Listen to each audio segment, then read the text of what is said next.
ఎందుకు ఓడిపోయారు? అధికారంలో రాగానే ప్రజావేదికను కూల్చారు. అమరావతి మహిళలకి ఆకుపచ్చని కండువాలు మెల్ల వేసి రహదారుల పాలు చేశారు. పోలవరం నిర్వాసితులను అరనిరోధన చేశారు. ఆ విశాఖ ఉక్కు కార్మికుల ఆవేదనకు గురి చేశారు. హత్యలు చేశారు, అత్యాచారాలు చేశారు, మానభంగాలు చేశారు. కళ్ళ ముందు జరుగుతున్నా నోరు మెదపలేదు. రోజా గారు జబర్దస్తి డ్యాన్స్ చేశారు. అంబటి రాంబాబు గారు ఆంబోతులు అరిశారు. కొడాలి నాని గారు స్వామీజీలాగా దుష్భాషలు ఆడారు.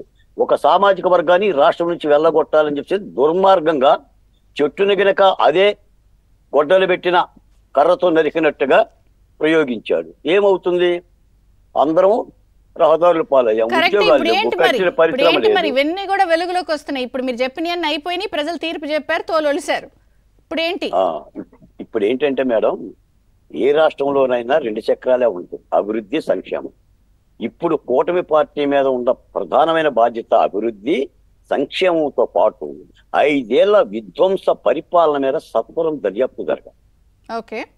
జైల్లో ఉండేవాడు జైల్లో ఉండాలి, కోర్టుకెక్కేవాడు కోర్టులో ఉండాలి, ఇంట్లో ఉండేవాడు ఇంట్లో ఉండాలి. ఆ విధమైన పరిపాలన రాష్ట్ర ప్రజలు కోరుకుంటున్నారు.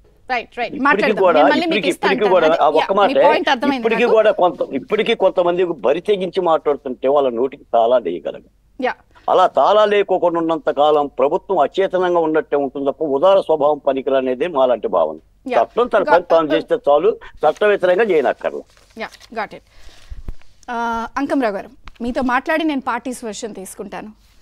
అధికారం కోసం ఎంతకైనా తెగిస్తారు అని వింటాం, కానీ ఇప్పుడు కళ్ళారా చూస్తున్నాం. అంటే ఇక మనదే శాశ్వతం, మనల్ని అడిగేవాళ్ళు లేడు, మనం ఏం జరిగినా కూడా అసలు ఎవరు ప్రశ్నించేవాళ్ళు లేరు అని ఈ చర్యలు లేకపోతే ఇవన్నీ వెలుగు చూస్తుంటే ఏదికైనా ఎంతెండికైనా వెళ్ళే వ్యవహారం కనిపిస్తుంది. ఇప్పుడు ఏమంటారు?